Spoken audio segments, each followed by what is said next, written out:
வணக்கம். கதையில் உங்களுடன் இணைவது நான் குமுதா மகேஷ். தன் அப்பாவின் உயிரை காப்பாற்ற பணம் கொடுத்ததற்காக தேவாவை திருமணம் செய்து கொள்ள வேண்டிய சூழ்நிலை ரதி தேவிக்கு. ரதிக்கும் தேவாவிற்கும் திருமணம் முடிந்துவிட்டது. ரதியின் பெற்றோர்களுக்கு ரதிக்கு திருமணம் நடந்த விஷயம் தெரியாது.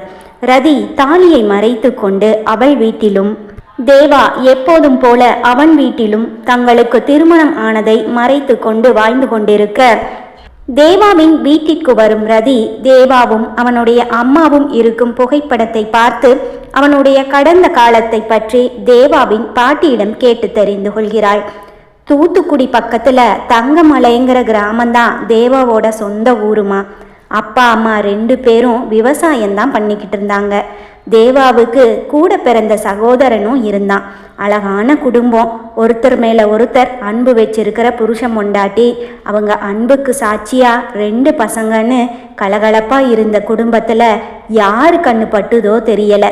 வயல்ல ஒத்தையாளா ஓடி ஆடி வேலை செஞ்சுக்கிட்டு இருந்த தேவாவோட அம்மாவை ஒரு நாள் நாகப்பாம்பு தீண்டிருச்சு. வயல்வெளியில மயங்கி கிடந்த மனைவியை பார்த்து பதறி போய் ஆஸ்பத்திரிக்கு கூட்டிட்டு ஓடினாரு தேவாவோட அப்பா. தேவாவும் அப்பாவோடவே ஓடினான். அப்போ அவனுக்கு 10 வயசு. தாய்க்கு தலைமகன்கிற மாதிரி தேவாவுக்கு அம்மானா உசுறு. அவ சேலை முந்தானியை பிடிச்சுக்கிட்டே தான் சுத்துவானா. குடும்பமே கண்ணீரோட ஆஸ்பத்திரி வாசல்ல நின்றுக்கிட்டு இருந்தது. பாம்பு கடிச்சு ரொம்ப நேரம் ஆனதால விஷம் தலைக்கு ஏறி போச்சு. இனிமே காப்பாற்ற முடியாதுன்னு டாக்டருங்க கையை விரிச்சிட்டாங்க. தேவா அவங்க அம்மாவை கட்டி பிடிச்சிக்கிட்டு அழுக அங்கே இருந்தவங்க மனசை எல்லாம் கரைச்சிடுச்சு. ஒரு நாளெல்லாம் அம்மா பிணத்துக்கிட்டேயே உட்கார்ந்துக்கிட்டு எறும்பு வராமல் விசிறி வீசிக்கிட்டே இருந்தானாம். அம்மா தூங்குறாங்க, இப்போ எழுந்திருப்பாங்க, அப்புறமா எழுந்திருப்பாங்கன்னு காத்து கிடந்தானா. தேவாவை எப்படி சமாதானம் பண்ணி பிணத்தோட இறுதி ஊர்வலத்தை நடத்துறதுன்னு தெரியாம அவங்க அப்பாவும் ஊர்க்காரங்களும் தவிச்சாங்க.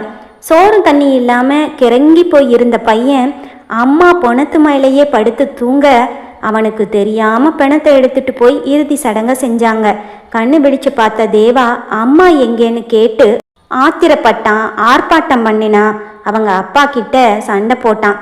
அன்னையில இருந்து அவன் அவங்க அப்பா கிட்ட பேசுறதையே விட்டுட்டான்.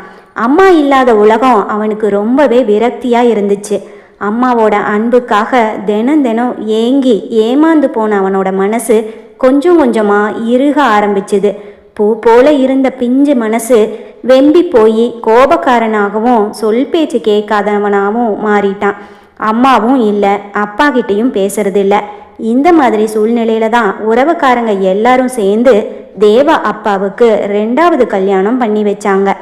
தன்னோட அம்மா இடத்துல இன்னொரு பொண்ணை பார்த்ததும் அவனுக்கு அப்பா மேலே இன்னும் கோபம் அதிகமாச்சு. வீட்டில் ரொம்ப அடம் பண்ண ஆரம்பிச்சான். இவன் பண்ணுற சேட்டையெல்லாம் பார்த்து அவனோட சித்தி இவனை ரொம்ப கொடுமைப்படுத்த ஆரம்பிச்சா. அவனை அடிக்கிறது, சூடு வைக்கிறதுன்னு ரொம்பவே கஷ்டப்படுத்தினான்.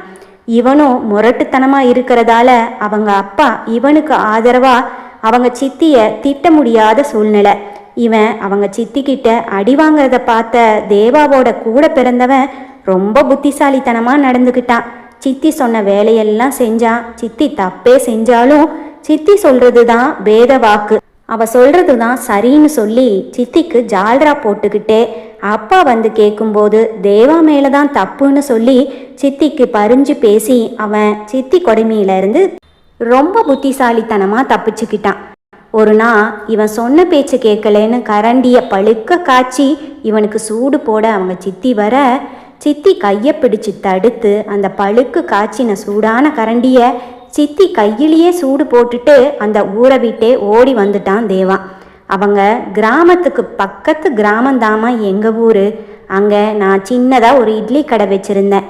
நான், என் பொண்ணு, என் மருமகன்னு 3 பேரும் சேர்ந்து தான் அந்த கடையை நடத்திட்டு வந்தோம். அன்னைக்கு நல்லா அடமழை பேஞ்சுக்கிட்டே இருந்தது. ராத்திரி எல்லாம் நான் காலையில் 3 மணிக்கு இட்லிக்கு மாவு அரைச்சி வைக்கிறதுக்காக வீட்டு கதவை திறந்துட்டு வெளியே வந்து பார்த்தப்ப தான் நான் அவனை முதலாக பார்த்தேன். இன்னைக்கு ரதின்னு உன்னையே சுற்றி சுற்றி வந்து உனக்கு வேணுங்கிறது எல்லாம் சொடக்கு போடுற நேரத்தில் வாங்கி கொடுக்குற உன் புருஷன் அன்னைக்கு ஊர் ஊராக சுற்றி மலையில் நனைஞ்சு துணியெல்லாம் சேரும் சகதியுமா பசி மயக்கத்தில் என் வீட்டு வாசப்படி மேலே கிறங்கி போய் கிடந்தான். அவனை அப்படி பார்த்த உடனே எனக்கு பதறி போயிருச்சு. ஐயோ, யாரு என்னன்னு தெரியலையே, குழந்தை பேச்சு மூச்சு இல்லாமல் கிடக்கிறானேன்னு அவனை உள்ளே அழைச்சிட்டு போய் உடல் ஈரத்தையெல்லாம் தொடச்சி விட்டு பக்கத்து வீட்டு பையன் துணியை வாங்கிட்டு வந்து கொடுத்து போட்டுக்க சொன்னேன். அவனும் போட்டுக்கிட்டான். அப்புறம் திடீர்னு நனைஞ்சு ஈரமாக கிடந்த அவனோட சட்டை பாக்கெட்டில் எதையோ தேடுனான். அது வேற ஒன்றும் இல்லைம்மா, நீ இப்போ பார்த்தியே தேவா அவங்க அம்மாவோட இருக்கிற அந்த ஃபோட்டோ தான். அவனை எங்கள் ஊர் பள்ளிக்கூடத்தில் சேர்த்து விட்டேன். நீ யாரு, எந்த ஊர், அப்பா அம்மா எங்கேன்னு கேட்டா எனக்கு யாரும் இல்லை, நான் அனாதைன்னு சொல்லும்போது எனக்கு மனசு கேட்கல. இனிமே நீ அனாதைன்னு சொல்லக்கூடாது, நான் தான் உன்னோட பாட்டி, நீ எனக்கு பேரன்னு சொன்னேன். அவன் என்கிட்ட நல்லாவே ஒட்டிக்கிட்டான். சின்ன வயசுல இருந்தே என்னோட இட்லி கடையில் சின்ன சின்ன வேலையெல்லாம் செய்வான். நான் பெரியவனானதும் உனக்கு பெரிய ஹோட்டல் கட்டித்தரேன்னு சொல்லுவான். என்னோட பொண்ணும் மருமகனும் கூட அவங்கிட்ட பாசமாக நடந்துக்கிட்டாங்க. அதையெல்லாம் விட என் பேத்தி கூட சேர்ந்து விளையாட அவனுக்கு ரொம்ப பிடிக்கும். என்கிட்ட அவன் வந்ததுக்கு அப்புறமா அம்மா பாசத்துக்காக ஏங்கி கிடந்த அவனுக்கு நான் அம்மாவா தெரிஞ்சேன். இப்படி இருக்கும்போது தான் தேவா ஊர்ல இருந்து கடைக்கு சாப்பிட வந்த ஒருத்தர் தேவா கிட்ட பேசினாரு. டேய், நீ இங்கேயா இருக்க? அங்க உன் அப்பன் உன்னை ஊர் ஊரா தேடிட்டு இருக்கான். நீ உன் சித்திக்கு சூடு வச்சிட்டியாமே என்று கேட்க அவர் கூறியது என் காதிலும் விழுந்தது. பிறகுதான் நான் தேவாவை பற்றி அவர்கிட்ட விசாரித்தேன். எனக்கு நடந்த விஷயமெல்லாம் தெரிஞ்சுது. சித்தி கொடுமைப்படுத்துறதாவும் என்னை திரும்பவும் அங்கே அனுப்புனீங்கன்னா நான் எங்கள் அம்மா கிட்டேயே போயிடுவேன்னு சொன்னான். அதனால் நானும் தேவா ஊர்க்காரரும் அவன் இங்கே இருக்கிறத பற்றி அவங்க வீட்டுக்கு தெரியப்படுத்தக்கூடாதுன்னு முடிவு பண்ணிட்டோம். நல்ல புத்திசாலி, நல்லா படிப்பான். பெரியவனானா பெரிய தொழிலதிபர் ஆகணுங்கிறது தான் அவனோட கனவு. அதற்கான படிப்புகள் சென்னையில் தான் இருக்குங்கிறதால நானும் அவனோட சென்னைக்கே வந்துட்டேன். கொஞ்ச நாள் வேலைக்கு போய்கிட்டே படித்தான். அப்புறம் சின்னதாக ஒரு துணி கடையை ஆரம்பித்து படிப்பு முடிஞ்சதும் படிப்படியாக முன்னேறி இப்போ தேவா ஃபேப்ரிக்ஸுங்கிற இந்த ஆடை சாம்ராஜ்யத்துக்கே ராஜாவாயிட்டான். இதுதாம்மா அவனோட கடந்த காலம். ரதி கண்களில் கண்ணீர் குளமாகி நின்றது. முரடன், பணத்திமிர், ராட்சசன் என்றெல்லாம் தான் பெயர் சூட்டிய இந்த தேவரூபனுக்கு இப்படி ஒரு மறுபக்கமா? அவன் மேல் இருந்த கோபம், வெறுப்பு, எரிச்சல் எல்லாம் கதிரவனின் கரம்பட்டு உருகும் பனித்துளியாய் ஆகிப்போனது அவளுக்கு. இளம் வயதில் அம்மாவை இழந்து இத்தனை துன்பங்களை எதிர்கொண்டு வாழ்ந்திருக்கிறார், சாதித்தும் காட்டியிருக்கிறார் என்று தேவாவின் மேல் ரதிக்கு மரியாதையும் அன்பும் தோன்றியது. தன் கண்களில் இருந்து வழிந்த 2 சொட்டு கண்ணீரை யாருக்கும் தெரியாமல் துடைத்து கொண்டாள். ஆனால் தன் வயது மூப்பினால் முகத்தை படிக்கும் வித்தையை கற்றறிந்த தேவாவின் தாயுமானவளிடம் கண்ணீரை மறைக்க முடியுமா? என்னம்மா, உன் புருஷன் பட்ட கஷ்டத்தையெல்லாம் கேட்டதும் உன் கண்ணு கலங்கிடுச்சா என்றார் பாட்டி. அம்மா இல்லாம ரொம்ப கஷ்டம்தான் பாட்டி என்றாள் உடைந்த குரலில். உன் கழுத்தில் அவன் தாலி கட்டி கொஞ்ச நாள் தான் ஆகுது. நான் உன்கிட்ட அதிகமாக பேசினதில்லை. ஆனால் இப்போ நான் உன்கிட்ட ஒன்று சொல்லணும்னு ஆசைப்படுறேம்மா என்றார் பாட்டி. என்ன பாட்டி, சொல்லுங்க என்றாள் ரதி. தேவா சின்ன வயசுல அம்மா பாசத்துக்காக ரொம்ப ஏங்கி இருக்கான். அது அவனுக்கு கிடைக்கல. அவன் என்கிட்ட வந்ததுக்கு அப்புறம் அம்மா பாசத்தை அவனுக்கு என்னால் கொடுக்க முடிஞ்சுது. இப்போ அவன் ஏங்கி கிடக்கிறது உன்னோட அன்புக்காகத்தான். அதை அவனுக்கு உன்னை தவிர வேறு யாராலையும் கொடுக்க முடியாது.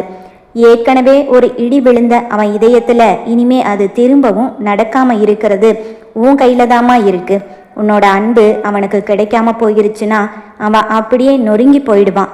அப்புறம் அவனை யாராலையும் மீட்டு கொண்டு வர முடியாது என்று தன் பேச்சை நிறுத்திவிட்டு ரதியின் முகத்தையே பார்த்தார் பாட்டி. ரதிக்கண்ணு, நான் சொல்றது உனக்கு என்று பாட்டி முடிப்பதற்குள், எனக்கு புரியுது பாட்டி, நான் கண்டிப்பா காலமெல்லாம் அவர் கூடவே இருப்பேன், நீங்க ஒன்றும் கவலைப்படாதீங்க என்றாள் ரதி. என் தங்கம் என்று ரதியின் தாடையை பிடித்து ஆட்டிவிட்டு தாடையை பிடித்த தன் கைகளை முத்தமிட்டார். சரி பாட்டி, நான் கிளம்புறேன், நேரமாச்சு, அப்பா தேடுவாரு என்றாள். இங்க வாமா என்று பூஜை அறைக்கு அழைத்து சென்ற பாட்டி ரதியின் நெற்றியில் குங்குமம் வைத்தார். பின் சிறிது குங்குமத்தை எடுத்து, இந்தாமா, இதை மாங்கல்யத்தில் வச்சுக்க என்றார். ரதிக்கு இதெல்லாம் பழக்கமில்லையே. அவள் தயங்கி நிற்க, இருமா நானே வச்சு விடுறேன் என்று பாட்டியே ரதியின் மங்கல்யத்தில் குங்குமம் வைத்து தீர்க்க சுமங்கலியா இருக்கணும் என்று ஆசீர்வாதம் செய்தார். ரதி கிளம்பி வீட்டிற்கு வந்தாள். அவளுடைய மனம் ஏனோ தேவாவை பற்றியே நினைத்தது. அவன் மேல் பரிதாபம் வந்தது. பாவம், நிறைய கஷ்டப்பட்டிருக்காரு. அவன் மேல் ரதி தேவிக்கு தோன்றியது காதலா, கருணையா, இல்லை இரண்டுமேவா? புரியாமல் குழம்பி தவித்தாள். ஆனா ஒன்று மட்டும் நிச்சயம், ரதி இத்தனை நாளாய் தேவாவை பார்த்த பார்வைக்கும் இனிமேல் அவனை பார்க்கும் பார்வை கண்டிப்பாக வித்தியாசமாக இருக்கும். அன்று இரவு தன் அப்பாவுடன் சேர்ந்து சாப்பிட்டு கொண்டிருந்தாள் ரதி. அந்த பிரபலமான கல்லூரியில் MBA படிப்பதற்கான விண்ணப்பம் போட்டிருப்பதாக அப்பாவிடம் கூறினாள். ஏம்மா, நான் சொன்னப்ப அந்த காலேஜில் ஃபீஸ் அதிகம்னு சொன்னாங்கன்னு சொல்லி நீ தானே வேண்டான்னு சொன்ன. இப்போ நீயே அங்கே அப்ளிகேஷன் போட்டிருக்கேன்னு சொல்கிறியேம்மா. ஆமாப்பா, ஃபீஸ் அதிகம்தான். என்னோட கடைசி செமஸ்டர் மார்க் வந்தால் 90% மேலே இருக்கிறவங்களுக்கு ஸ்காலர்ஷிப் கிடைக்கும்னு என்னோட தோழி சொன்னான். அதான் அப்ளை பண்ணியிருக்கேன் என்றாள். அடுத்த நாள் காலை வெங்காய சாம்பார் வைக்க வேண்டும் என்பதற்காக ரதியை சின்ன வெங்காயம் உரிக்க சொல்லி சமையல் அறையில் உட்கார வைத்து விட்டாள் ஜானகி. அம்மா, பயங்கரமாக கண்ணு எரியுது. 3 பேருக்கு சமைக்கிறதுக்கு உனக்கு ஒரு அசிஸ்டண்ட் வேணுமா என்று எரியும் கண்களில் வலியும் கண்ணீரை துடைத்து கொண்டாள் ரதி. ரதியின் ஃபோன் அடித்தது. ராட்சசன் என்று அவள் சேவ் செய்திருந்த பெயர் திரையில் ஒளிர்ந்ததை பார்த்ததும் அவள் முகமும் ஒளிர்ந்தது. ஃபோனை எடுக்காத. யாரு? ரேணுதானே ஃபோன் பண்ணி இருக்கிறது. நீ அவகிட்ட அப்புறமா பேசிக்க, முதல்ல இந்த வேலையை முடி என்று அம்மா ஆணையிட, அம்மா ஏதாச்சும் முக்கியமான விஷயம்னா தான் ஃபோன் பண்ணுவா. அவ என்ன உன் ஃப்ரெண்ட்ஸ் மாதிரின்னு நினச்சியா? பொழுது போகலன்னு ஃபோன் பண்ணி மாமியாரையும் நாத்தனாரையும் திட்டுறதுக்கு இந்தா மிச்சத்தை நீயே உடிச்சுக்க என்று எஸ்கேப் ஆனாள் ரதி. கடைசி ரிங்கில் தான் ஃபோனை எடுத்தாள். என்ன, ஃபோனை எடுக்கலாமா வேண்டாமான்னு பட்டிமன்றம் நடத்திட்டு இருந்தியோ என்றான் தேவா சூடாக. அவன் இப்படி கேட்கும் போதெல்லாம் எரிச்சல் அடையும் மனம் ஏனோ இன்று அப்படி செய்யவில்லை. சிரித்து கொண்டாள். இல்லை, அம்மா பக்கத்தில் இருந்தாங்க என்றாள் மெதுவாக. ஓ, அம்மா இருந்தாங்களா? சரி, நான் அதை யோசிக்கல. நீ போய் இப்போ சீக்கிரமாக ரெடியாகு, நான் இன்னும் 1/2 மணி நேரத்தில் வந்துடுவேன் என்றான் மொட்டையாக. 1/2 மணி நேரத்திலையா? எங்கே போகணும் என்றாள். ஏன், சொன்னாதான் என் கூட வருவியா என்றான். நீ எப்படி இருந்தாலும் உங்கள் வீட்டில் தைரியமாக நான் என் புருஷன் கூட வெளியில் போயிட்டு வர்றேன்னு சொல்லிட்டு வர போகிறதில்ல. யாராவது ஒரு ஃப்ரெண்டை பார்க்க போகிறேன்னு சொல்லிட்டு தான் வருவேன். வீட்டில் எங்கே போகிறாங்கன்னு சொல்ல வேண்டிய அவசியம் இல்லை. அதனால் நீ சொல்கிற பொய்ய சொல்லிட்டு பஸ் ஸ்டாப்பில் நின்று நான் வந்து பிக்கப் பண்ணிக்கிறேன் என்றான். எங்கேன்னு கேட்டால் அதுக்கு பதிலே சொல்லலையே. நம்ம எங்கே போக போகிறோம் என்றாள். நம்ம 2 பேரும் நேராக மீனம்பாக்கம் போகிறோம். மீனம்பாக்கமா? அங்கே எதுக்கு என்றாள். அங்கே தானே ஏர்போர்ட் இருக்கு. நம்ம ஹனிமூனுக்கு சிங்கப்பூர் போக போகிறோம். சீக்கிரம் வந்துடு என்றாள். என்ன திடீர்னு கிளம்பி வாங்குறாரு? Honeymoon, airport, ஃப்ளைட்டுங்கிறாரு. படபடப்பாக்கி விட்டாள் ரதி. நான் எல்லாம் எங்கேயும் வர முடியாது. உங்கள் இஷ்டப்படி நீங்கள் என்ன வேணும்னாலும் பண்ணுவீங்களா என்றாள். பயப்படாத செல்லம்மா, நான் உன்னை ஒன்றும் கடிச்சு தின்னுட மாட்டேன். ஹனிமூனுன்னு சொன்னாலாவது உனக்கு ரொமான்ஸ் வருதான்னு பார்த்தேன், அவ்வளவுதான். அதெல்லாம் முழுக்க முழுக்க நான் உன் மனசுக்குள்ளே முழுசாக வந்ததுக்கப்புறம் தான் நடக்கும். நீ ஒன்றும் பயப்படாத. இப்போது நீ என் கூட வர்ற 1 மணி நேரம்தான், உன்னை கொண்டு வந்து விட்டுடுவேன். திரும்பவும் எங்கே போகிறோம்னு கேட்டு முதல்ல இருந்து ஆரம்பிக்காத. பை, சீக்கிரமாக ரெடி ஆயிட்டு வந்து பஸ் ஸ்டாப்பில் வெயிட் பண்ணு என்றான். ஃபோனை வைத்துவிட்டு தன் முகத்தை 2 கைகளாலும் தேய்த்து கொண்டாள் ரதி. குளித்துவிட்டு வந்து ஊதா வண்ண சல்வாரை எடுத்து அணிந்து கொண்டு 2 இட்லி சாம்பாரை சாப்பிட்டு விட்டு அம்மாவிடம் தன் தோழியின் வீட்டிற்கு போவதாக சொல்லிவிட்டு கிளம்பினாள். பஸ் ஸ்டாப்பில் தேவாவிற்காக காத்து கொண்டிருந்தாள் ரதி. தன் பைக்கில் முழு ஹெல்மெட் அணிந்து வந்து ரதியின் பக்கத்தில் பைக்கை நிறுத்தி ஹெல்மெட் இருந்ததால் யார் என்று தெரியாமல் மின்னல் வேகத்தில் தன்னை உரசியபடி வந்து நின்ற புல்லட்டை பார்த்து ஒரு வினாடி அதிர்ந்து விட்டாள் ரதி.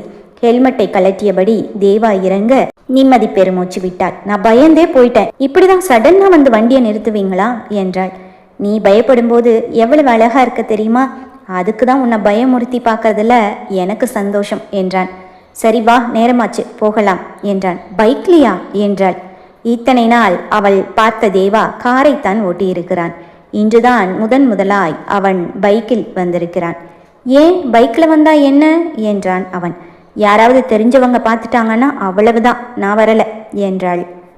நீ இப்போ வரலைன்னா நான் நேராக உங்கள் அப்பா கிட்ட போய் நமக்கு கல்யாணம் நடந்துருச்சுங்கிற விஷயத்த அவர்கிட்ட சொல்லி புருஷனா உரிமையோ உன்னை பைக்கில் உட்கார வச்சு கூட்டிட்டு போவேன் என்றான்.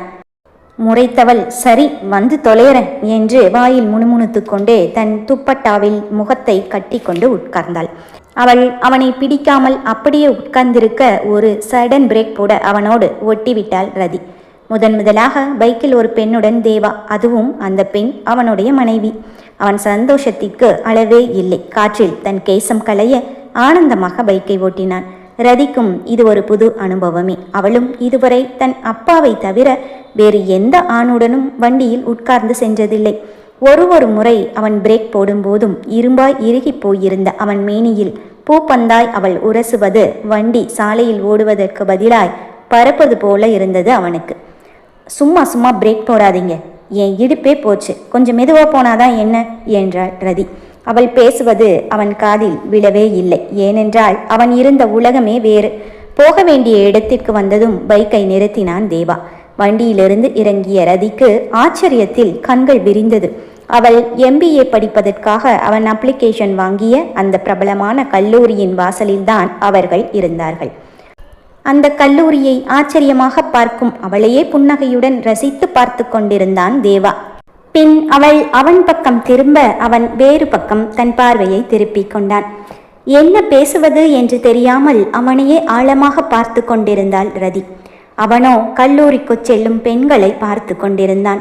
அழகழகான பெண்கள். வைத்த கண் வாங்காமல் அவன் அந்த அழகான பெண்களை பார்க்கும்போது என்ன நடந்தா எனக்கென்ன என்று ரதியால் இருக்க முடியவில்லை. தொண்டையை செருமினாள் ரதி. அவனோ கண்டுகொள்ளவில்லை. போதும் பொண்ணுங்களை பார்த்தது என்றாள் கோபமாக. அவள் பக்கம் திரும்பி அவளை ஓரக்கண்ணால் நோட்டமிட்டவன் ஏன் போதும் என்றான். நீங்க இங்கே வந்து காலேஜ் பொண்ணுங்களை பார்க்கறதுக்காக என்ன கூட ஏன் கூட்டிட்டு வந்தீங்க என்றாள் சுற்றி வளைத்து. நான் உங்க பொண்டாட்டி, உங்க கண்ணு முன்னாடி நிற்கிறேன், என்ன தைரியம் இருந்தா ஏன் முன்னாடியே பொண்ணுங்களை பார்ப்பீங்க என்று அவளால் தைரியமாக கேட்க முடியாதே. அதனால்தான் இப்படி சுற்றி வளைத்து கேட்டு வைத்தாள். நான் பொண்ணுங்களை பார்க்கல, அவங்க ட்ரெஸ்ஸை பார்த்தேன். நான் ஃபேஷன் இண்டஸ்ட்ரியில் இருக்கிறவன். புது டிசைனில் ஒரு துணியை 1 மாத குழந்தை போட்டிருந்தாலும் சரி, 90 வயசு கிழவி போட்டிருந்தாலும் சரி, நான் பார்ப்பேன். அது என் தொழிலுக்காகமா? நீ ஒன்றும் தப்பாக நினைக்காத என்றான். ஓ அப்படியா என்று தன் நாக்கை கடித்து கொண்டாள் ரதி. ஓ இவர் துணி டிசைனுக்காக பார்த்துருக்காரு, நான் தான் தப்பாக நினச்சிட்டேன் என்று மனதிற்குள் தன்னையே திட்டிக் கொண்டாள் ரதி. காலேஜுக்கு எதுக்கு வந்திருக்கோம், அப்ளிகேஷன் கொடுக்கவா என கேட்டாள். அவன் தன் கண்களை மூடி திறந்து தலையை ஆமாம் என்பது போல மேலும் கீழும் அசைத்தான். கீழ்த்தளத்திலிருந்து 3வது மாடிக்கு மின் தூக்கியில் சென்றார்கள். அங்குதான் முதல்வரின் அறை இருந்தது. வராண்டாவில் நடந்து வர யாருக்கோ ஃபோன் செய்தான் தேவா. முதல்வரின் அறைக்கு பக்கத்தில் வரும்போது அந்த உயரமான குண்டான பிரெஞ்ச் ஃபயர் தாடியுடன் இருந்த மனிதர் வெளியே வந்தார். அவர்தான் கல்லூரியின் முதல்வர். வாங்க மிஸ்டர் தேவரூபன் சார், இப்போதான் நீங்கள் வர்றதா ஃபோன் பண்ணாரு என்று தேவாவின் கைகளை குலுக்கிக் கொண்டே ரதியையும் பார்த்து புன்னகைத்தார்.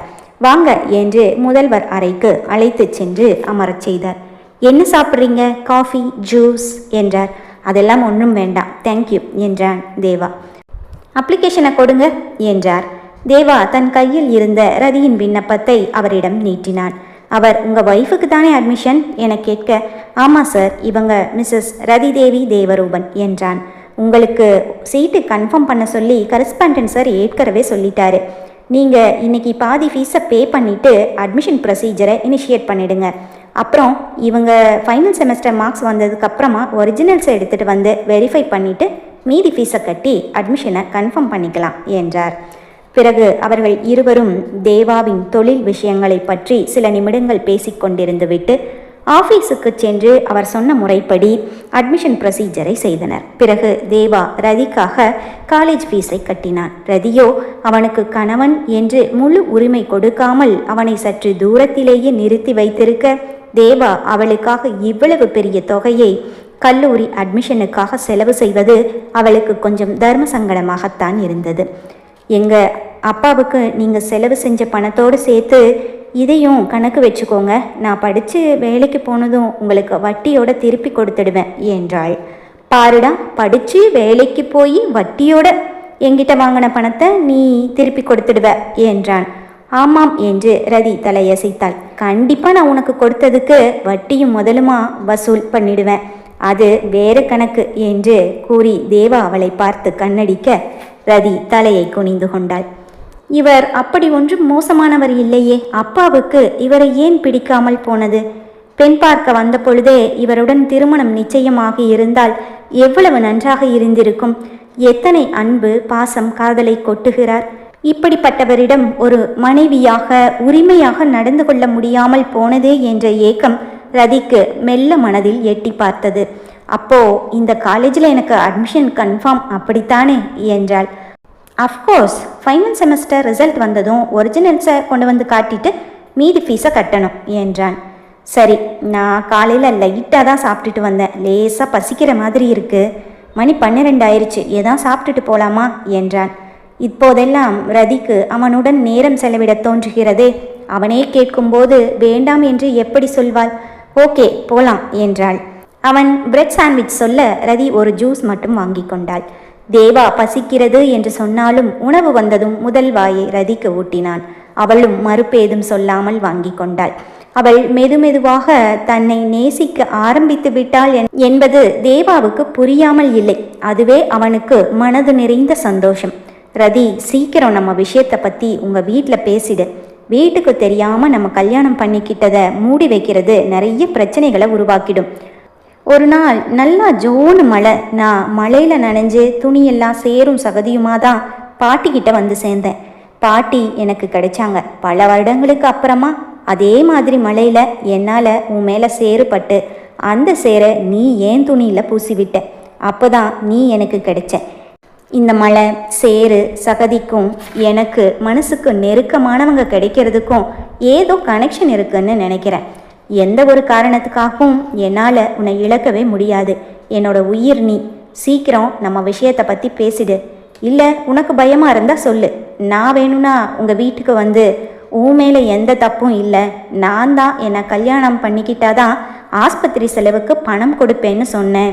நான் தான் உன்னை பலவந்தமாக கல்யாணம் பண்ணிக்கிட்டேன்னு சொல்கிறேன். தாலி கட்டினதுக்கப்புறம் அவங்க கோவிச்சுக்க தான் முடியும், நம்மளை பிரிக்க முடியாது என்றான். ஐயோ வேண்டாம், அப்படி எதுவும் பண்ணிடாதீங்க. நான் தான் சொன்னனே, அப்பாவுக்கு உடம்பு இன்னும் கொஞ்ச நாள் சரியாகட்டும், அப்புறம் நானே அவர்கிட்ட பேசுகிறேன் என்றாள். ஓகே, ஆனால் லேட் பண்ணாத என்றான் பெருமூச்சுடன். சரி என்பது போல தலையாட்டினாள் ரதி. அவன் என்னவோ சாதாரணமாக கூறிவிட்டான். ஆனால் அவள் அப்பாவிடம் இதை கூறுவது என்ன லேசுப்பட்ட விஷயமா? எப்படியாவது ஒரு நாள் மனதில் தைரியத்தை வரவழைத்து கொண்டு அப்பாவிடம் பேசிவிட வேண்டும் யோசனையாக இருந்தாள். ரதி, ரதி உன்னத்தான். என்ன யோசனை? வேற ஏதாச்சும் சாப்பிட்றியான்னு கேட்டேன் என்று தேவா அவள் முகத்திற்கு முன்பு கையை ஆட்ட சுயத்திற்கு வந்தவள் வேண்டாம் போதும் என்றாள். எப்படியோ உன் அட்மிஷன் வேலை ஒரு வழியாக முடிஞ்சிருச்சு. காலையில் 7:30 1 மணி வரைக்கும் காலேஜ் டைமிங்ஸ் என்றான் தேவா பைக்கை எடுத்துக்கொண்டே. ரதி அவள் நினைத்தது போலவே முதுகலை பட்டம் பயில ஒரு நல்ல கல்லூரியில் சேர்ந்து விட்டாள். இவர் இல்லைனா கண்டிப்பாக இது நடக்க வாய்ப்பே இல்லை என்று எண்ணியபடியே பைக்கில் அவன் பின்னால் உட்கார தேவா வண்டியை ஓட்டினான். ரதியின் மனதில் கல்லூரிக்கு போகும்போது இருந்ததை விட இப்போது திரும்பி வரும்போது அவள் அன்பென்னும் தராசில் தேவாவிற்கு இன்னும் கொஞ்சம் கனம் கூடியிருந்தது. சாலையில் சாதாரணமாக இருந்த ஒரு பள்ளத்தில் வண்டி இறங்கி ஏற நிலை தடுமாறி அவனை பிடித்தவள் தன்னையும் அறியாமல் தன் 2 கைகளையும் அவனை சுற்றி பிணைத்து அவன் பின்முதுகில் முகம் புதைத்தாள். திடீரென்று ஒரு கூடை ரோஜா மலர்களை ஒன்றாக அவன் மேல் கொட்டியது போல இருந்தது தேவாவுக்கு. அவனாக விரட்டி விரட்டி தொடுகையில் முள்ளாகி இருப்பவள் இன்று முதலாய் அவளாகவே தன்னை பின்னால் இருந்து அணைத்திருக்கிறாள். அணைத்தது மட்டுமா, அட்டையாக அல்லவா அவனுடன் ஒட்டி கொண்டிருக்கிறாள். நடப்பது நிஜமா இல்லை பகல் கனவா? அவன் நினைத்து கொண்டே வண்டியை திருப்ப எதிரில் வந்து கொண்டிருந்த காரை அவன் கவனிக்கவில்லை. வண்டியை அவன் சடன் பிரேக் போட அவள் அணைப்பு இன்னும் அழுத்தமாகி போனது. ரதி, சீக்கிரம் வீட்டுக்கு போகணும், மழை வர மாதிரி இருக்கு என்றான். மழையா? இல்லையே, வெயிலாதானே இருக்கு என்றாள். அவன் பறந்து விரிந்த முதுகில் தலை சாய்த்தபடியே. இல்லை, இன்னைக்கு என்னன்னு தெரியல, என் செல்லம்மா அவங்க புருஷனை அவங்களாகவே வந்து கட்டி பிடிச்சிருக்காங்க. அது பெரிய அதிசயம்தான். அதான் மழை வரப்போகுதுன்னு சொன்னேன் என்றான். ஓ அப்படியா, அப்போ இனிமே தினம் தினம் மழை வரும் என்றாள் ரதி மெதுவாக அவன் பின் முதுகில் முகம் புதைத்தபடியே. என்ன ஏய் என்ன சொன்ன? தினம் தினம்னு என்னவோ சொன்னியே என்றான். இல்லையே, நான் அப்படி எதுவும் சொல்லலையே என்று சிரித்து கொண்டே சமாளித்தாள் ரதி. சரி, நான் இப்போ ரொம்ப ரொம்ப சந்தோஷமா இருக்கேன். நீ வேற, நீ ஏன் வந்து என்னை கட்டுப்பிடிச்சு என் மூடையே மாத்திட்ட. பேசாம நான் இன்னைக்கு ஆஃபீஸ்க்கு வரமாட்டேன்னு சொல்லிடுறேன். நம்ம நேராக நம்ம வீட்டுக்கு போகலாம். பாட்டியும் ஊருக்கு அவங்க பொண்ணு வீட்டுக்கு போயிருக்காங்க. வீட்டில் நீயும் நானும் மட்டும்தான். உனக்கும் காலேஜில் அட்மிஷன் கிடைச்சதுக்கு நீ எனக்கு ட்ரீட் வேற கொடுக்கணும் என்றான் தலையை திருப்பி அவளை பார்த்தபடியே. அவன் பேச பேச ரதி யாரையோ பார்த்து அவள் பிடியை விலக்கி கொண்டு தன் துப்பட்டாவை எடுத்து பாதி முகத்தை மறைத்து சுற்றி கொண்டாள். ஏய் என்ன ஆச்சு என்று அவள் பிடியை விட்டதும் ஏமாந்து போய் ஏக்கமாக கேட்டான் தேவா. இப்போ போனது சதீஷோட அம்மாவும் அப்பாவும். அவங்க என்னை பார்த்துட்டாங்கன்னு நினைக்கிறேன் என்றாள் ரதி பதட்டமாக. பார்த்தா என்ன, நல்லது தான் விடு என்றான் தேவா.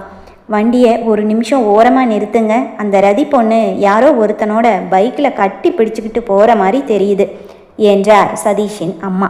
நீ நல்லா பார்த்தியா என்றார் சதீஷின் அப்பா. ஆமாங்க, அவளே தான். நான் நல்லா பார்த்தேன். என்னை பார்த்ததும் முகத்தை துப்பட்டாவை வச்சு மறைச்சிக்கிட்டா. என்னை திரும்பி திரும்பி வேற பார்த்துட்டு போனா என்றார் யோசனையோடு. எனக்கு என்னமோ அது வேற யாரோவா இருக்கும்னு தோணுது. சரி வா, நம்ம இப்பவே அந்த பொண்ணு வீட்டுக்கு போய் வீட்டில் அவள் இருக்காளான்னு பார்த்துடலாம் என்று தன் வண்டியை ரதியின் வீட்டிற்கு திருப்பினார் சதீஷின் அப்பா.